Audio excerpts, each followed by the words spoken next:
ನಮಸ್ಕಾರ. ಲಾಕ್ಡೌನ್ ಸಡಿಲಿಕೆ ಎಲ್ಲೆಲ್ಲಿ ಆಗ್ತಿದೆ ಗೊತ್ತಾ? ಕರ್ನಾಟಕದಲ್ಲಿ ಏನಿರುತ್ತೆ ಏನಿರಲ್ಲ, ಈ 10 ವಿಷಯ ನಿಮಗೆ ಗೊತ್ತಿರಲಿ. ಯಾವ ಸೇವೆಗಳಿಗೆ ಸಿಕ್ಕಿದೆ ಲಾಕ್ಡೌನ್ನಿಂದ ವಿನಾಯಿತಿ? ಆರೋಗ್ಯ ಸೇವೆ, ಪೋಸ್ಟಲ್ ಸೇವೆ, ಕಾಫಿ, ಟೀ ಉದ್ಯಮಕ್ಕೆ ಸಿಕ್ತಾ ಗ್ರೀನ್ ಸಿಗ್ನಲ್? ಯಾವೆಲ್ಲ ನಿಯಮಗಳು ಅನ್ವಯವಾಗುತ್ತೆ? ಯಾವ್ಯಾವ ರಾಜ್ಯದಲ್ಲಿ ಹೇಗಿದೆ ಲಾಕ್ಡೌನ್ ಸಡಿಲಿಕೆ? ಇದೇ ಹೊತ್ತಿನ ವಿಶೇಷ. Lock open, conditions apply. ನಾನು ನವಿತಾ ಜೈನ್. ಲಾಕ್ಡೌನ್ ಸಡಿಲಿಕೆ ಎಲ್ಲೆಲ್ಲಿ ಆಗ್ತಿದೆ ಗೊತ್ತಾ?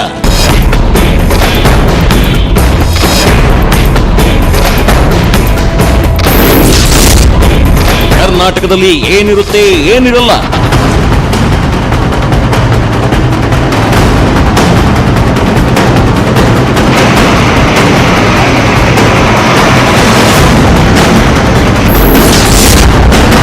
ಈ 10 ವಿಷಯಗಳು ನಿಮಗೆ ಗೊತ್ತಿರಲಿ.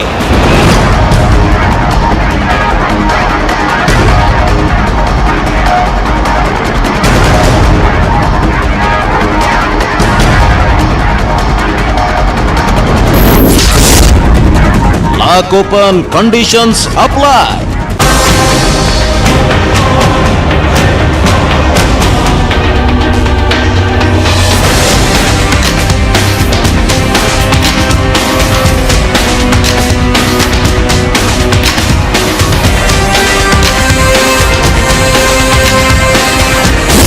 ಕೊರೋನಾ ವೈರಸ್ ಭಾರತದ ಎಲ್ಲಾ ರಾಜ್ಯಗಳಲ್ಲೂ ಕಾಲಿಟ್ಟಿದ್ದು ಜನರನ್ನ ಬೆಂಬಿಡದೆ ಕಾಡ್ತಿದೆ.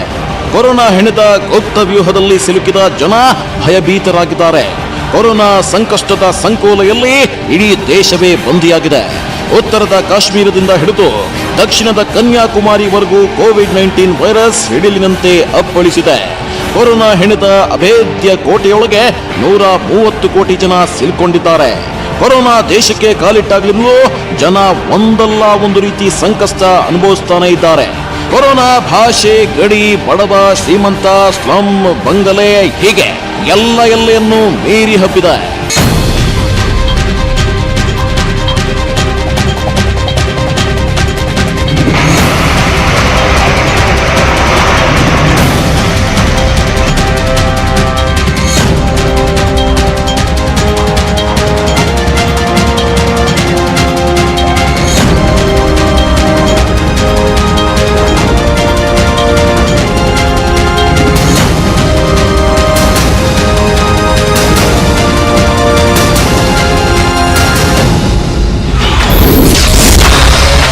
Lockdown open, conditions apply. ದೇಶದಲ್ಲಿ ಏನಿರುತ್ತೆ ಏನಿರಲ್ಲ, ಇದೇ ಕೊರೋನಾವನ್ನ ಕಟ್ಟಿಹಾಕಲು ಭಾರತದಲ್ಲಿ ಲಾಕ್ಡೌನ್ ಸೂತ್ರದ ಮೊರೆ ಹೋಗಲಾಯಿತು. ಮಾರ್ಚ್ 24ರಂದು ಪ್ರಧಾನಿ ಮೋದಿ ಏಪ್ರಿಲ್ 14ರವರೆಗೆ 21 ದಿನಗಳ ಕಾಲ ಲಾಕ್ಡೌನ್ ಘೋಷಿಸಿದ್ರು. ಈ ವೇಳೆ ಕೊರೋನಾ ಸ್ವಲ್ಪ ಮಟ್ಟಿಗೆ ನಿಯಂತ್ರಣಕ್ಕೆ ಬಂತಾದ್ರೂ ಸೋಂಕು ಹೆಚ್ಚಿನ ಪ್ರಮಾಣದಲ್ಲಿ ಹಬ್ತಾನೆ ಇತ್ತು. ಕೊರೋನಾ ವ್ಯಾಧಿಗೆ ಒಳಗಾಗುವವರ ಸಂಖ್ಯೆಯೂ ಏರಿಕೆಯಾಗ್ತಾನೆ ಇತ್ತು. ಹೀಗಾಗಿ ಮೋದಿ ಏಪ್ರಿಲ್ 14ರಿಂದ ಮೇ 3ರವರೆಗೆ 2ನೇ ಬಾರಿಗೆ ಲಾಕ್ಡೌನ್ ವಿಸ್ತರಣೆ ಮಾಡಿ ಆದೇಶ ಹೊರಡಿಸಿದ್ರು. ಏಪ್ರಿಲ್ 20ರವರೆಗೆ ತುಂಬಾ ಕಠಿಣ ಸಮಯ, ಹಾಗಾಗಿ ಎಲ್ಲರೂ ಕಟ್ಟುನಿಟ್ಟಿನ ನಿಯಮ ಪಾಲಿಸಬೇಕು ಅಂತ ಮೋದಿ ಸೂಚಿಸಿದ್ರು. ಈಗ ಏಪ್ರಿಲ್ 20ರ ನಂತರ ಲಾಕ್ಡೌನ್ ಸಡಿಲಿಕೆಗೆ ಕೇಂದ್ರ ಸರ್ಕಾರ ಗ್ರೀನ್ ಸಿಗ್ನಲ್ ಕೊಟ್ಟಿದೆ. ಆದರೆ ಕಂಡೀಷನ್ಸ್ ಅಪ್ಲೈ. ಎಲ್ಲಾ ಕಡೆಯೂ ಮಾಸ್ಕ್ ಅನ್ನ ಕಡ್ಡಾಯವಾಗಿ ಧರಿಸಲೇಬೇಕು. ಸಾಮಾಜಿಕ ಅಂತರವನ್ನ ಕಾಪಾಡಿಕೊಳ್ಳಲೇಬೇಕು.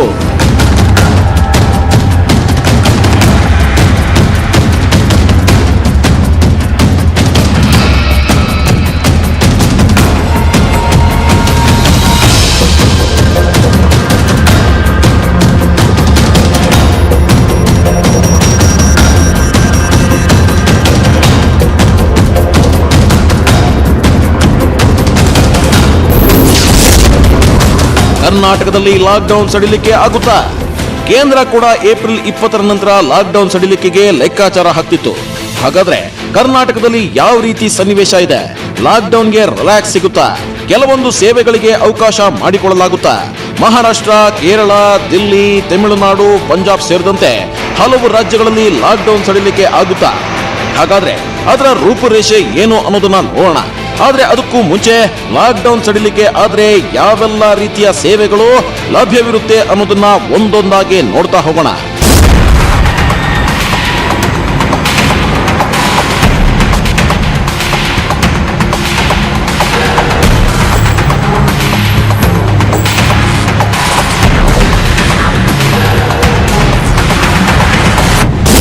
ಸೇವೆಗಳು ಲಭ್ಯವಿರುತ್ತೆ ಅಂತ ಸಚಿವ ರವಿಶಂಕರ್ ಪ್ರಸಾದ್ ಟ್ವೀಟ್ ಮಾಡಿದ್ದಾರೆ.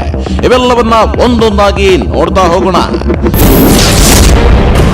ಎಲ್ಲ ಆರೋಗ್ಯ ಸೇವೆಗಳು ಲಭ್ಯ.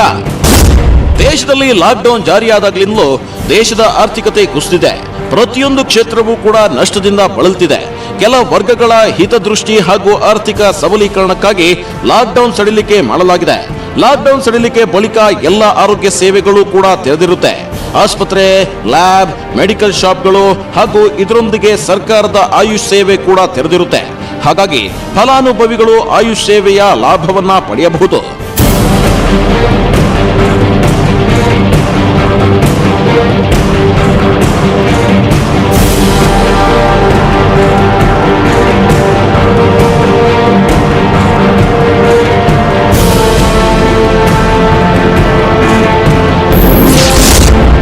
ಕೃಷಿ, ತೋಟಗಾರಿಕೆಗೆ ಗ್ರೀನ್ ಸಿಗ್ನಲ್,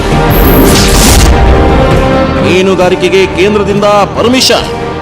ಲಾಕ್ಡೌನ್ ಇಂದ ರೈತ ಸಂಕಷ್ಟಕ್ಕೆ ಒಳಗಾದ ಬೆನ್ನಲ್ಲೇ ಸರ್ಕಾರ ರೈತರಿಗೆ ರಿಲೀಫ್ ಕೊಟ್ಟಿತ್ತು. ರೈತರ ಉತ್ಪನ್ನಗಳನ್ನ ಮಾರಾಟಕ್ಕೆ ಅವಕಾಶ ನೀಡಿತ್ತು. ಈಗಲೂ ಕೂಡ ಕೃಷಿ ಚಟುವಟಿಕೆಗೆ ಯಾವುದೇ ರೀತಿ ತೊಡಕಾಗಬಾರದು ಅಂತ ಅನುಮತಿ ನೀಡಲಾಗಿದೆ. ಹಾಗೆ ತೋಟಗಾರಿಕೆಗೂ ಕೂಡ ಕೇಂದ್ರ ಸರ್ಕಾರ ಅವಕಾಶ ನೀಡಿದೆ. ಇದರೊಂದಿಗೆ ಮೀನುಗಾರರು ಕೂಡ ಲಾಕ್ಡೌನ್ ಇಂದ ದುಡಿಮೆ ಇಲ್ಲದೆ ಕುಳಿತಿದ್ರು. ಮೀನುಗಾರರ ಕಷ್ಟಕ್ಕೆ ಸ್ಪಂದಿಸಿದ ಕೇಂದ್ರ ಒಳನಾಡು ಹಾಗೂ ಸಮುದ್ರ ಮೀನುಗಾರಿಕೆಗೆ ಸಮ್ಮತಿ ಸೂಚಿಸಿದೆ.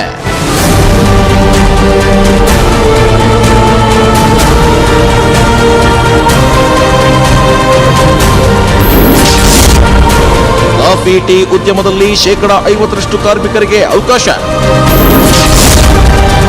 ಪಶು ಸಂಗೋಪನೆಗೆ ಕೇಂದ್ರದಿಂದ ಸಮ್ಮತಿ. ಲಾಕ್ಡೌನ್ ಎಂಬ ನಿಯಮ ಜನರ ಆರೋಗ್ಯದ ಹಿತದೃಷ್ಟಿಯಿಂದ ಒಳ್ಳೆಯ ನಿಯಮವೇ ಆದರೂ ಆರ್ಥಿಕ ಪರಿಸ್ಥಿತಿಗೆ ದೊಡ್ಡ ಬರೆ ಹಾಕಿದೆ. ಹಾಗಾಗಿ ಬಿದ್ದ ಉದ್ಯಮಕ್ಕೆ ಚೇತರಿಕೆ ನೀಡಲು ಕೇಂದ್ರ ಕೂಡ ಮುಂದಾಗಿದೆ. ಕಾಫಿ, ಟೀ, ರಬ್ಬರ್ ಉದ್ಯಮಕ್ಕೂ ತುಂಬಾನೇ ನಷ್ಟ ಆಗಿರೋದ್ರಿಂದ ಈ ಉದ್ಯಮ ತೆರೆಯಲು ಕೇಂದ್ರ ಸರ್ಕಾರ ಗ್ರೀನ್ ಸಿಗ್ನಲ್ ಕೊಟ್ಟಿದೆ. ಆದ್ರೆ ಇಲ್ಲಿ ಕಂಡೀಷನ್ಸ್ ಅಪ್ಲೈ ಆಗುತ್ತೆ. 50% ಕಾರ್ಮಿಕರಿಗೆ ಮಾತ್ರ ಕೆಲಸಕ್ಕೆ ಅವಕಾಶ ನೀಡಬೇಕು ಅಂತ ಕೇಂದ್ರ ಗೈಡ್ಲೈನ್ ನಲ್ಲಿ ಸೂಚಿಸಿದೆ. ಹಾಗೆ ಪಶು ಸಂಗೋಪನಾ ಚಟುವಟಿಕೆಗೆ ಅನುವು ಮಾಡಿಕೊಳ್ಳಲಾಗಿದೆ. ಹಾಗಾಗಿ ಗೋಶಾಲೆ ತೆರೆಯಬಹುದು. ಹಾಗೆ ಜಾನುವಾರು ಆಶ್ರಯ ತಾಣಕ್ಕೂ ಪರ್ಮಿಷನ್ ನೀಡಲಾಗಿದೆ. ಹಣಕಾಸು, ಸಾಮಾಜಿಕ ವಲಯಕ್ಕೆ ಓಕೆ. ಮನರೇಗಾ ಉದ್ಯೋಗಿಗಳಿಗೆ ಅವಕಾಶ. ಹಣಕಾಸು ವಲಯ ಉದಾಹರಣೆಗೆ ಬ್ಯಾಂಕ್ ಹಾಗೂ ಕೈಗಾರಿಕೆ, ಬಂಡವಾಳ ಕಂಪನಿಗೆ ಹಾಗೂ ಇನ್ಶೂರೆನ್ಸ್ ಕಂಪನಿಗೆ ಹಣಕಾಸಿನ ಸೇವೆ ಒದಗಿಸುವ ವಿಭಾಗಕ್ಕೆ ಕೇಂದ್ರ ಲಾಕ್ಡೌನ್ ಇಂದ ವಿನಾಯಿತಿ ನೀಡಿದೆ. ಹಾಗೆ ಸಾಮಾಜಿಕ ವಲಯಕ್ಕೂ ಕೇಂದ್ರದಿಂದ ಅವಕಾಶ ದೊರೆತಿದೆ. ಇನ್ನು ವೆರಿ ಇಂಪಾರ್ಟೆಂಟ್ ಅಂದ್ರೆ ಸರ್ಕಾರದ ಮನರೇಗಾ ಯೋಜನೆಗೂ ಅನುಮತಿ ಸಿಕ್ಕಿದೆ. ಆದ್ರೆ ಕಠಿಣ ನಿಯಮವನ್ನ ಪಾಲಿಸಲೇಬೇಕು. ಎಲ್ಲಾ ಕೆಲಸಗಾರರು ಸಾಮಾಜಿಕ ಅಂತರವನ್ನ ಕಾಪಾಡಿಕೊಳ್ಳಬೇಕು. ಮಾಸ್ಕ್ ಅನ್ನ ಕಡ್ಡಾಯವಾಗಿ ಧರಿಸಲೇಬೇಕು. ಸಾರ್ವಜನಿಕ ಸೇವೆಗಳಿಗೆ ಸಮ್ಮತಿ. ಅಂತರ್ರಾಜ್ಯ ವಸ್ತುಗಳ ಸಾಗಾಣಿಕೆಗೆ ಅನುಮತಿ. ಸಾರ್ವಜನಿಕರಿಗೆ ದಿನನಿತ್ಯ ಅವಶ್ಯಕ ಇರುವ ಸೇವೆಗಳಿಗೂ ಲಾಕ್ಡೌನ್ ಇಂದ ರಿಲೀಫ್ ಸಿಕ್ಕಿದೆ. ತೈಲ ಹಾಗೂ ಗ್ಯಾಸ್ ಘಟಕಕ್ಕೆ ಒಪ್ಪಿಗೆ ನೀಡಲಾಗಿದೆ. ಫೋನ್ ರಿಪೇರಿ, ಎಲೆಕ್ಟ್ರಿಷಿಯನ್, ಪ್ಲಂಬರ್, ಮೋಟಾರ್ ಮೆಕ್ಯಾನಿಕ್, ಆಚಾರಿ ಇವರೆಲ್ಲರಿಗೂ ಕೆಲಸ ಮಾಡಲು ಅನುವು ಮಾಡಿಕೊಡಲಾಗಿದೆ. ಆದ್ರೆ once again conditions apply. Mask ಧರಿಸಬೇಕು. ಸಾಮಾಜಿಕ ಅಂತರ ಕಾಪಾಡಿಕೊಳ್ಳಬೇಕು. ಇನ್ನೊಂದು ಕಡೆ ಅಂತರ್ರಾಜ್ಯ ಹಾಗೂ ಅಂತರ್ ಜಿಲ್ಲಾ ಅಗತ್ಯ ವಸ್ತುಗಳ ಸಾಗಾಣಿಕೆಗೆ ಹಾಗೂ ಪೂರೈಕೆಗೆ ಲಾಕ್ಡೌನ್ ಇಂದ ಮುಕ್ತಿ ದೊರೆತಿದೆ. ಅಂತರ್ರಾಜ್ಯ ಸೇವೆಗಳಿಗೆ ಕೇಂದ್ರ ಸಮ್ಮತಿ ನೀಡಿದೆ.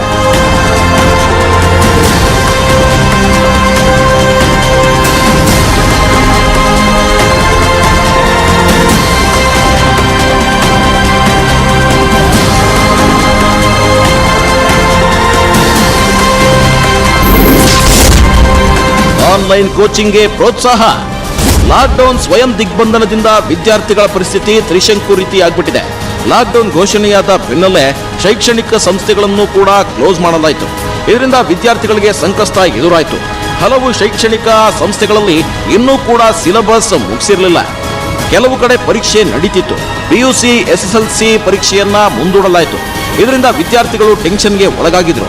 ಹಾಗಾಗಿ ವಿದ್ಯಾರ್ಥಿಗಳ ಕಲಿಕೆಗೆ ಪ್ರೋತ್ಸಾಹ ನೀಡಲು ಆನ್ಲೈನ್ ಕೋಚಿಂಗ್ ಕ್ಲಾಸ್ಗೆ ಉತ್ತೇಜನ ನೀಡಲಾಗಿದೆ.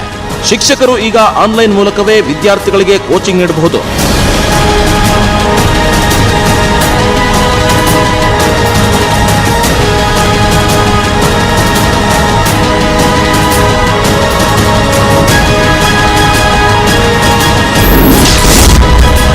ಔಷಧಿ ಕಂಪನಿಗೆ ವಿನಾಯಿತಿ,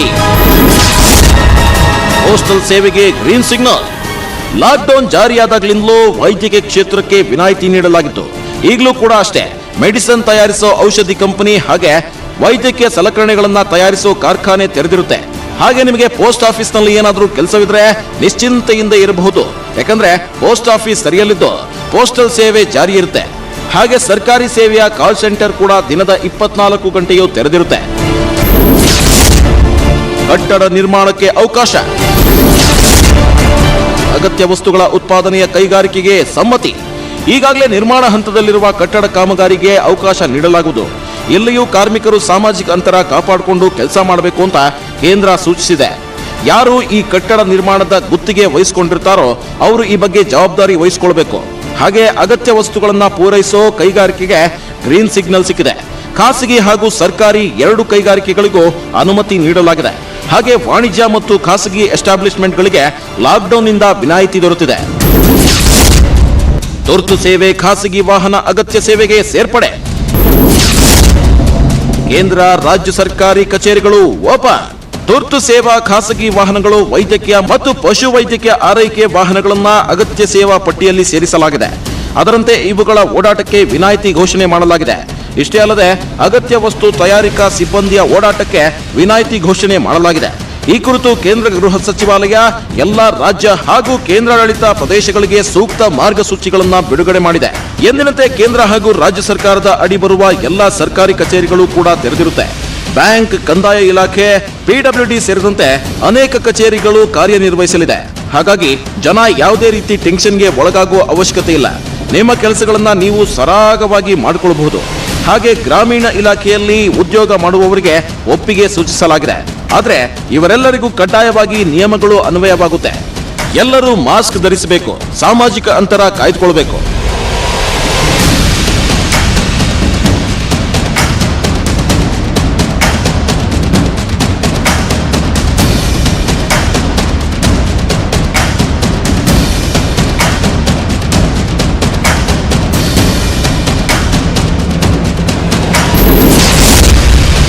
ಕೇರಳದಲ್ಲಿ ಕ್ಷೌರಿಕ ಅಂಗಡಿ ಓಪನ್. ನಗರದಲ್ಲಿ ಬಸ್ ಪ್ರಯಾಣಕ್ಕೆ ಅವಕಾಶ. ದೇಶದಲ್ಲಿ ಪ್ರಾರಂಭದಲ್ಲಿ ಕೇರಳದಲ್ಲೇ ಮೊದಲು ಕೊರೋನಾ ಕೇಸ್ ಪತ್ತೆಯಾಗಿತ್ತು. ನಂತರದ ದಿನಗಳಲ್ಲಿ ಕೊರೋನಾ ಸೋಂಕು ಕೂಡ ಹೆಚ್ಚಾಗಿ ಹರಡ್ತಾ ಹೋಯಿತು. ಆದರೆ ಈಗ ಕೇರಳ ಸರ್ಕಾರ ಕೊರೋನಾವನ್ನ ಕಂಟ್ರೋಲ್ಗೆ ತಂದಿದೆ. ಹಾಗಾಗಿ ಕೇರಳ ಲಾಕ್ಡೌನ್ ಸಡಿಲಿಕೆಗೆ ಹೆಚ್ಚು ಒಲವು ತೋರಿದೆ. ಹಾಗಾಗಿ ಕೇಂದ್ರ ಗೃಹ ಇಲಾಖೆ ನಿರ್ದೇಶನದಂತೆ ಏಪ್ರಿಲ್ 15ರವರೆಗೂ ಕ್ಲೋಸ್ ಆಗಿದ್ದ ಕೆಲವು ಸೇವೆಗಳಿಗೆ ವಿನಾಯಿತಿ ನೀಡಲಾಗಿದೆ. ತನ್ನ ಗೈಡ್ಲೈನ್ಸ್ ಅನ್ನ ಕೇರಳ ಸರ್ಕಾರ ಪುನರ್ ವಿಮರ್ಶೆ ಮಾಡಿದೆ. ಸ್ಥಳೀಯ ಅಂಗಡಿಗಳು ತೆರೆಯುತ್ತೆ. ಕ್ಷೌರಿಕನ ಅಂಗಡಿ, ರೆಸ್ಟೋರೆಂಟ್, ಪುಸ್ತಕ ಮಳಿಗೆ, ಪುರಸಭೆ ವ್ಯಾಪ್ತಿಯಲ್ಲಿ ಬರುವ ಎಂಎಸ್ಎಂಇ ಅಂದ್ರೆ ಸೂಕ್ಷ್ಮ, ಸಣ್ಣ ಹಾಗೂ ಮಧ್ಯಮ ಸಂಸ್ಥೆಗಳಿಗೆ ಕೆಲಸಕ್ಕೆ ಅನುವು ಮಾಡಿಕೊಟ್ಟಿದೆ. ಹಾಗೆ ನಗರದಲ್ಲಿಯೇ ಕಡಿಮೆ ಅಂತರವಿರುವ ಜಾಗಕ್ಕೆ ಬಸ್ ಪ್ರಯಾಣಕ್ಕೆ ಹಸಿರು ನಿಶಾನೆ ನೀಡಲಾಗಿದೆ. ಬಸ್ನಲ್ಲಿ ಸಾಮಾಜಿಕ ಅಂತರ ಕಾಪಾಡಿಕೊಳ್ಳಲು ಸೂಚನೆ ನೀಡಲಾಗಿದೆ. ಬೇರೆ ರಾಜ್ಯಗಳಲ್ಲಿಯೂ ಹಲವು ಕಡೆ ಕೆಲವೊಂದು ಸೇವೆಗಳಿಗೆ ಷರತ್ತು ವಿಧಿಸಲಾಗಿದೆ. ರಾಜ್ಯದಲ್ಲಿ ಲಾಕ್ಡೌನ್ ಸಡಿಲಿಕೆ ಆಗುತ್ತೋ ಇಲ್ಲವೋ, ಆ ಒಂದು ಘಟನೆಯಿಂದ ಲಾಕ್ಡೌನ್ ಸಡಿಲಿಕೆ ಆಗೋದು ಡೌಟ. ರಾಜ್ಯದಲ್ಲಿ ಯಾವ ರೀತಿ ಇರುತ್ತೆ ಪರಿಸ್ಥಿತಿ ಅನ್ನೋದನ್ನ ನೀವು ನೋಡಲೇಬೇಕು.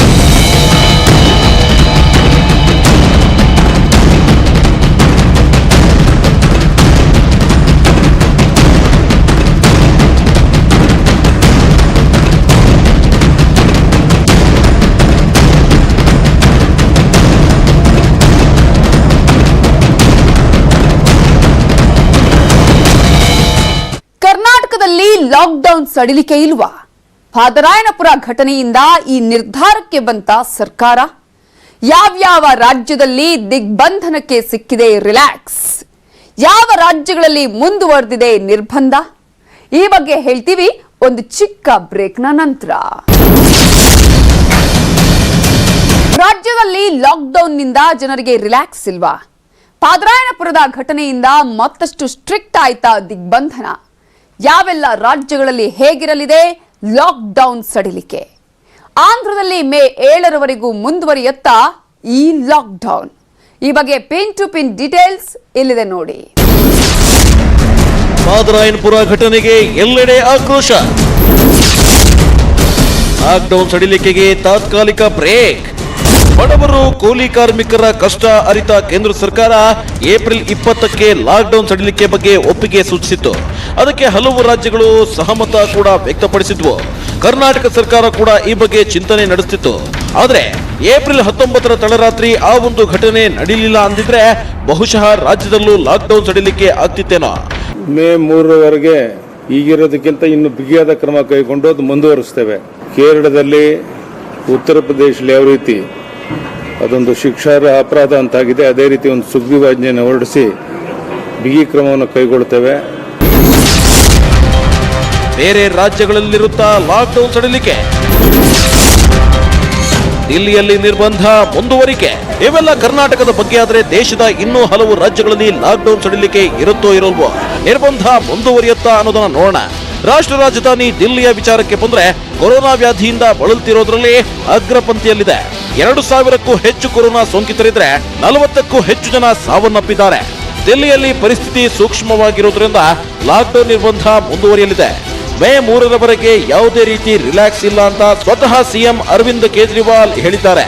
ದಿಲ್ಲಿಯಲ್ಲಿ 78 ಕಂಟೈನ್ಮೆಂಟ್ ಝೋನ್ ಇದ್ದು ಈ ಪ್ರದೇಶವನ್ನ ಸೀಲ್ ಡೌನ್ ಮಾಡಲಾಗಿದೆ. ಪೊಲೀಸರು ಹಾಗೂ ಸ್ಥಳೀಯ ಅಧಿಕಾರಿಗಳು ಜನರ ಮನೆ ಮನೆಗೆ ಅಗತ್ಯ ವಸ್ತುಗಳನ್ನ ಪೂರೈಕೆ ಮಾಡಲಿದ್ದಾರೆ.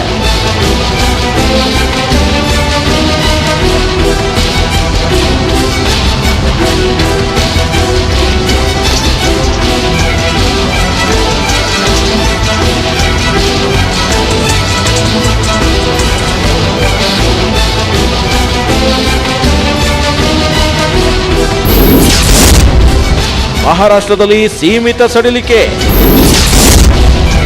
ಪಂಜಾಬ್ನಲ್ಲಿ ಗಣಿಗಾರಿಕೆಗೆ ಅನುಮತಿ. ಕೊರೋನಾ ಸೋಂಕಿತರ ಪಟ್ಟಿಯಲ್ಲಿ ಮಹಾರಾಷ್ಟ್ರ ಮೊದಲ ಸ್ಥಾನದಲ್ಲಿದೆ. 4,000ಕ್ಕೂ ಹೆಚ್ಚು ಸೋಂಕಿತರಿದ್ರೆ 230ಕ್ಕೂ ಹೆಚ್ಚು ಜನ ಅಸುನೀಗಿದ್ದಾರೆ. ಹಾಗಾಗಿ ಮಹಾರಾಷ್ಟ್ರ ಸರ್ಕಾರ ಏಪ್ರಿಲ್ 20ರ ನಂತರ ಸೀಮಿತ ಲಾಕ್ಡೌನ್ ಸಡಿಲಿಕೆಗೆ ಆದೇಶಿಸಿದೆ. ಸರ್ಕಾರದ ಗೈಡ್ಲೈನ್ ಪ್ರಕಾರ ಟ್ರಕ್ ರಿಪೇರಿ ಮಾಡುವವರು, ಗ್ಯಾರೇಜ್, ಹೈವೇನಲ್ಲಿರೋ ಡಾಬಾಗಳಿಗೆ ಲಾಕ್ಡೌನ್ ನಿಂದ ವಿನಾಯಿತಿ ನೀಡಲಾಗಿದೆ. ಇನ್ನು ಪಂಜಾಬ್ನಲ್ಲಿ ಮೇ 3ರವರೆಗೂ ರಾಜ್ಯಾದ್ಯಂತ ಲಾಕ್ಡೌನ್ ಮುಂದುವರಿಯಲಿದೆ ಅಂತ ಸಿಎಂ ಅಮರಿಂದರ್ ಸಿಂಗ್ ಟ್ವೀಟ್ ಮಾಡಿದ್ದಾರೆ. ಅಗತ್ಯ ಸೇವೆ ಹೊರತುಪಡಿಸಿ ಹಾಗೆ ಗೋಧಿ ಬೆಳೆಯುವ ರೈತರಿಗೆ ಹಾಗೂ ಗಣಿಗಾರಿಕೆಗೆ ಅನುಮತಿ ನೀಡಲಾಗಿದೆ.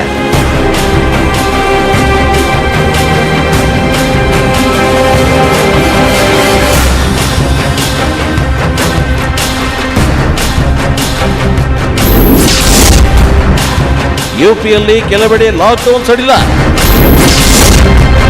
ತೆಲಂಗಾಣದಲ್ಲಿ ಮೇ 7ರವರೆಗೆ ಲಾಕ್ಡೌನ್.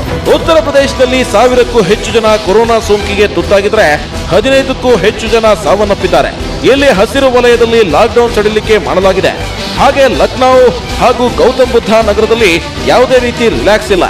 ಇಲ್ಲಿಗೆ ಯಾರು ಬರೋ ಹಾಗೂ ಇಲ್ಲ, ಯಾರು ಹೊರಗಡೆ ಓಡಾಡೋ ಹಾಗೂ ಇಲ್ಲ. ಇನ್ನು ತೆಲಂಗಾಣದಲ್ಲಿ ಇನ್ನೂ ಡಿಫರೆಂಟ್. ಕೇಂದ್ರ ಸರ್ಕಾರ ಇಡೀ ದೇಶಕ್ಕೆ ಮೇ 3ರವರೆಗೆ ಲಾಕ್ಡೌನ್ ಘೋಷಿಸಿದ್ರೆ ತೆಲಂಗಾಣ ಸಿಎಂ ಮೇ 7ರವರೆಗೆ ರಾಜ್ಯದಲ್ಲಿ ಲಾಕ್ಡೌನ್ ಘೋಷಿಸಿದ್ದಾರೆ. ಹಾಗೆ ಸೋಮವಾರದಿಂದ ಯಾವುದೇ ರೀತಿ ಆನ್ಲೈನ್ ಫುಡ್ ಆರ್ಡರ್ಗೆ ಅವಕಾಶ ನೀಡೋದಿಲ್ಲ ಅಂತ ಹೇಳಿದ್ದಾರೆ. ಹಾಗೆ ರಾಜ್ಯದಲ್ಲಿ ಲಾಕ್ಡೌನ್ ನಲ್ಲಿ ಯಾವುದೇ ರೀತಿ ಸಡಿಲಿಕೆ ಇಲ್ಲ. ಜನರಿಗೆ ಅಗತ್ಯವಾದ ರೇಷನ್ ಆಹಾರ ಪೂರೈಕೆ ಮಾಡಲಾಗುವುದು ಎಂದಿದ್ದಾರೆ.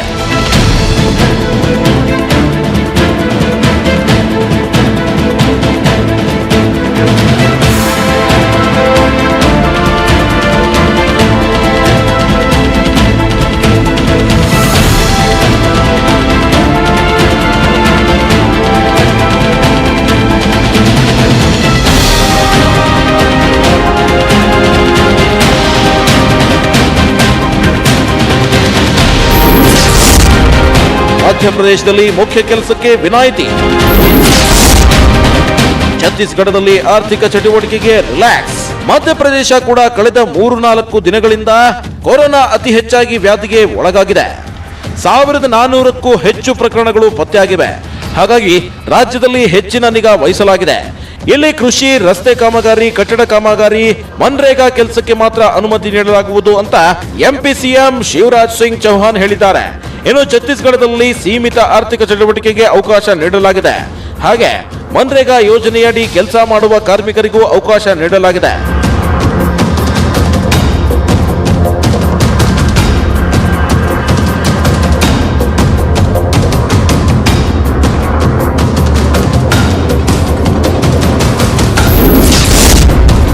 ಆಂಧ್ರದಲ್ಲಿ ಕೈಗಾರಿಕೆಗಳಿಗೆ ಅವಕಾಶ,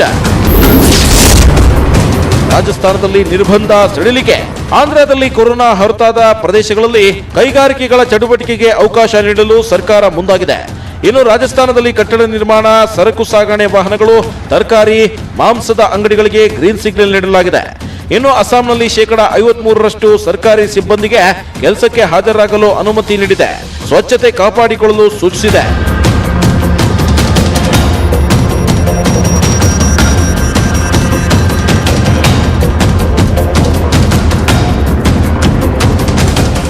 ಲಾಕ್ಡೌನ್ ರಿಲ್ಯಾಕ್ಸ್ ಈ ಸೇವೆಗಳಿಗೆ ಇಲ್ವಾ? ರಸ್ತೆಗಿಳಿಯಲ್ವಾ ಬಸ್, ಮೆಟ್ರೋ? ಚಿತ್ರಮಂದಿರ, ಮಾಲ್ಗಳಿಗೆ ಮತ್ತೆ ಮುಂದುವರಿಯುತ್ತಾ ದಿಗ್ಬಂಧನದ ಬಿಸಿ. ಈ ಬಗ್ಗೆ ವರದಿ ಕೊಡ್ತೀವಿ after a short break. Containment red zone ನಲ್ಲಿ ಮುಂದುವರಿಯುತ್ತಾ ಲಾಕ್ಡೌನ್. ಅಂತರ್ ಜಿಲ್ಲೆ, ಅಂತರ್ ರಾಜ್ಯ ಓಡಾಟಕ್ಕೆ ಮತ್ತೆ ಬಿತ್ತ ಬ್ರೇಕ್. ಚಿತ್ರಮಂದಿರ, ಮಾಲ್ಗಳಿಗೆ ಇಲ್ವಾ ರಿಲ್ಯಾಕ್ಸ್? ಈ ಬಗ್ಗೆ ವರದಿ ಇಲ್ಲಿದೆ ನೋಡಿ. ಚಿತ್ರಮಂದಿರ, ಮಾಲ್ಗಳಿಗೆ ನಿರ್ಬಂಧ, ಧಾರ್ಮಿಕ ಸ್ಥಳಗಳಿಗೂ ದಿಗ್ಬಂಧನ ಅನ್ವಯ. ಕೊರೋನಾ ನಿಯಂತ್ರಿಸೋದಕ್ಕೆ ಇರೋ ಪ್ರಮುಖ ಮಾರ್ಗ ಅಂದ್ರೆ ಅದು ಜನ ಗುಂಪಾಗಿ ಸೇರಬಾರದು ಅನ್ನೋದು. ಹಾಗಾಗಿಯೇ ಜನನಿಬಿಡ ಪ್ರದೇಶಗಳಿಗೆ ಮೊದಲ ಹಂತದ ಲಾಕ್ಡೌನ್ ಇಂದಲೂ ನಿರ್ಬಂಧ ಹೇರಲಾಗಿತ್ತು. ಅದರಲ್ಲಿ ಸಿನಿಮಾ ಮಂದಿರ, ಮಾಲ್ ಕೂಡ ಒಂದು. ನಗರ ಪ್ರದೇಶಗಳಲ್ಲಿ ಅತಿ ಹೆಚ್ಚು ಜನ ಸೇರೋದೇ ಮಾಲ್ ಹಾಗೂ ಚಿತ್ರಮಂದಿರಗಳಲ್ಲಿ. ಹಾಗಾಗಿ ಇದನ್ನ ಅರಿತ ಸರ್ಕಾರ ಮಾಲ್, ಚಿತ್ರಮಂದಿರ ಕ್ಲೋಸ್ ಮಾಡಲು ಆದೇಶ ಹೊರಡಿಸಿತು. ಈ ಬಾರಿಯೂ ಕೂಡ ಲಾಕ್ಡೌನ್ ಸಡಿಲಿಕೆ ನಿಯಮ ಚಿತ್ರಮಂದಿರ ಹಾಗೂ ಮಾಲ್ಗಳಿಗೆ ಅನ್ವಯವಾಗಲ್ಲ. ಮೇ 3ರವರೆಗೂ ಇವುಗಳ ಮೇಲೆ ನಿರ್ಬಂಧ ಮುಂದುವರಿಯಲಿದೆ. ಇನ್ನು ಧಾರ್ಮಿಕ ಸ್ಥಳಗಳಾದ ದೇವಸ್ಥಾನ, ಚರ್ಚ್, ಮಸೀದಿಗಳಿಗೂ ಅತಿ ಹೆಚ್ಚಿನ ಸಂಖ್ಯೆಯಲ್ಲಿ ಜನ ಸೇರ್ತಾರೆ. ಹಾಗಾಗಿ ಮೇ 3ರವರೆಗೆ ಈ ಯಾವುದೇ ಧಾರ್ಮಿಕ ಸ್ಥಳಗಳಿಗೂ ಭಕ್ತರಿಗೆ ಪ್ರವೇಶವಿಲ್ಲ.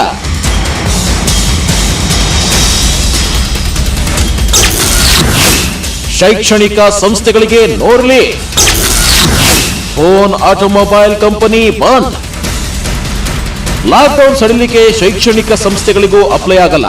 ವಿದ್ಯಾರ್ಥಿಗಳಿಗೆ ಯಾವುದೇ ರೀತಿ ಅನಾರೋಗ್ಯಕ್ಕೆ ಈಡಾಗಬಾರದು ಅಂತ ಲಾಕ್ಡೌನ್ ಘೋಷಣೆ ಮಾಡಿದಾಗಲೇ ಶಾಲಾ ಕಾಲೇಜು ಬಂದ್ಗೆ ಸರ್ಕಾರ ಸೂಚಿಸಿತ್ತು. ಈ ನಿಯಮ ಮೇ 3ರವರೆಗೂ ಅನ್ವಯವಾಗುತ್ತೆ. ವಿದ್ಯಾರ್ಥಿಗಳ ಭವಿಷ್ಯದ ಹಿತದೃಷ್ಟಿಯಿಂದ ಆನ್ಲೈನ್ ಕೋಚಿಂಗ್ ಕ್ಲಾಸ್ಗೆ ಹೆಚ್ಚಿನ ಒತ್ತು ನೀಡಿದೆ ಸರ್ಕಾರ. ಇನ್ನು ಮೇ 3ರವರೆಗೂ ಮೊಬೈಲ್ ಕಂಪನಿಗಳು ಹಾಗೂ ಆಟೋಮೊಬೈಲ್ ಕಂಪನಿಗಳು ಕೂಡ ಓಪನ್ ಇರೋದಿಲ್ಲ. ಯಾವುದೇ ರೀತಿ ಪ್ರಾಡಕ್ಟ್ಸ್ ಮ್ಯಾನುಫ್ಯಾಕ್ಚರ್ ಮಾಡಲು ಕಂಪನಿಗಳು ಕೂಡ ರೆಡಿಯಾಗಿಲ್ಲ. ಸರ್ಕಾರದ ಆದೇಶದ ಬಳಿಕವೇ ಕೆಲಸ ಶುರು ಮಾಡಿಕೊಳ್ಳಲಿವೆ ಕಂಪನಿಗಳು. ರಸ್ತೆಗಿಳಿಯಲ್ಲ ಮೆಟ್ರೋ, ಬಸ್, ಅಂತಾರಾಜ್ಯ ಸಾರಿಗೆ ವ್ಯವಸ್ಥೆಯೂ ಬಂದ್. ಲಾಕ್ಡೌನ್ ಪ್ರಾರಂಭದಲ್ಲಿ ಯಾವೆಲ್ಲ ಸೇವೆಗಳಿಗೆ ಸರ್ಕಾರ ನಿರ್ಬಂಧ ಹೇರಿತ್ತೋ ಅದರಲ್ಲಿ ಬಸ್, ಮೆಟ್ರೋ, ರೈಲು ಸೇವೆ ಕೂಡ ಒಂದು. ಮೇ 3ರವರೆಗೂ ನಗರಗಳಲ್ಲಿ ಯಾವುದೇ ಮೆಟ್ರೋ, ಬಸ್ ಸಂಚಾರವಿರೋದಿಲ್ಲ. ಹಾಗೆ ಯಾವುದೇ ರಾಜ್ಯದಿಂದ ರಾಜ್ಯಕ್ಕೆ, ಹಾಗೆ ಜಿಲ್ಲೆಯಿಂದ ಜಿಲ್ಲೆಗೆ ಯಾವುದೇ ರೀತಿ ಬಸ್ ಸಂಚಾರಕ್ಕೂ ಅವಕಾಶ ನೀಡಲ್ಲ. ಮೆಡಿಕಲ್ ಎಮರ್ಜೆನ್ಸಿ ಇರುವವರಿಗೆ ಮಾತ್ರ ಅವಕಾಶ ನೀಡಲಾಗುತ್ತೆ. ಟ್ರೈನ್ ಸಂಚಾರಕ್ಕೂ ನಿರ್ಬಂಧ ಮುಂದುವರೆದಿದೆ. ಇವೆಲ್ಲವೂ ಮೇ 3ರ ನಂತರ ನಿರ್ಧಾರವಾಗಲಿದೆ. ಕೆಲ ಕೈಗಾರಿಕೆಗೆ ಸಮ್ಮತಿ ಇಲ್ಲ. ಟ್ಯಾಕ್ಸಿ, ಆಟೋ, ಓಲಾ ಸೇವೆಗಳಿಗೆ ಬ್ರೇಕ್. ಯಾವ ಕೈಗಾರಿಕೆಗಳಿಗೆ ಸರ್ಕಾರದಿಂದ ಅನುಮತಿ ಸಿಕ್ಕಿದೆಯೋ ಆ ಕೈಗಾರಿಕೆಗಳನ್ನ ಹೊರತುಪಡಿಸಿ ಉಳಿದೆಲ್ಲ ಕೈಗಾರಿಕೆಗಳು ಕಾರ್ಯನಿರ್ವಹಿಸುವಂತಿಲ್ಲ. ಹಾಗೆ ಟ್ಯಾಕ್ಸಿ, ರಿಕ್ಷಾ, ಓಲಾ, ಊಬರ್ ಸೇವೆಗೆ ಲಾಕ್ಡೌನ್ ಸಡಿಲಿಕೆ ಅನ್ವಯವಾಗುವುದಿಲ್ಲ. ಮೇ 3ರವರೆಗೂ ಈ ಯಾವುದೇ ವಾಹನಗಳು ಕೂಡ ರಸ್ತೆಗೆ ಇಳಿಯುವಂತಿಲ್ಲ. ಹಾಗೆ ಇ ಕಾಮರ್ಸ್ ಕಂಪನಿಗಳಿಂದ ಅನಗತ್ಯ ವಸ್ತುಗಳ ಪೂರೈಕೆಗೆ ಅವಕಾಶವಿಲ್ಲ. ಇವುಗಳ ಮೇಲೂ ನಿರ್ಬಂಧ ಹೇರಲಾಗಿದೆ. ಲಾಕ್ಡೌನ್ ಸಡಿಲಿಕೆ ಏನೋ ಆಗಿದೆ, ಆದ್ರೆ ಎಲ್ಲದಕ್ಕೂ ಕಂಡೀಷನ್ಸ್ ಅಪ್ಲೈ ಆಗುತ್ತೆ. ದೇಶದ ಹಲವು ರಾಜ್ಯಗಳಲ್ಲಿ ಲಾಕ್ಡೌನ್ ಸಡಿಲಿಕೆ ಮಾಡಲಾಗಿದೆ. ಆದರೆ ಸಾಮಾಜಿಕ ಅಂತರ ಕಾಪಾಡಿಕೊಳ್ಳೋದು, ಮಾಸ್ಕ್ ಧರಿಸೋದು ಕಡ್ಡಾಯ. ಲಾಕ್ಡೌನ್ಗೆ ರಿಲ್ಯಾಕ್ಸ್ ಸಿಕ್ತು ಅಂತ ಜನ ಮೈ ಮರಿಬೇಡಿ. ಬೇಕಾಬಿಟ್ಟಿಯಾಗಿ ರಸ್ತೆಗಿಳಿಬೇಡಿ. ಆದಷ್ಟು ಜಾಗರೂಕರಾಗಿರಿ, ಆರೋಗ್ಯವನ್ನ ಕಾಪಾಡಿಕೊಳ್ಳಿ. ಇದು ನ್ಯೂಸ್ 18 ಕನ್ನಡದ ಕಳಕಳಿ ಅಂತ ಹೇಳ್ತಾ ಈ ಹೊತ್ತಿನ ವಿಶೇಷವನ್ನ ಮುಗಿಸ್ತಾ ಇದ್ದೀವಿ. ನೋಡ್ತಾ ಇರಿ ನ್ಯೂಸ್ 18 ಕನ್ನಡ. ಜಾಲ ನಮ್ಮದು, ಬಲ ನಿಮ್ಮದು.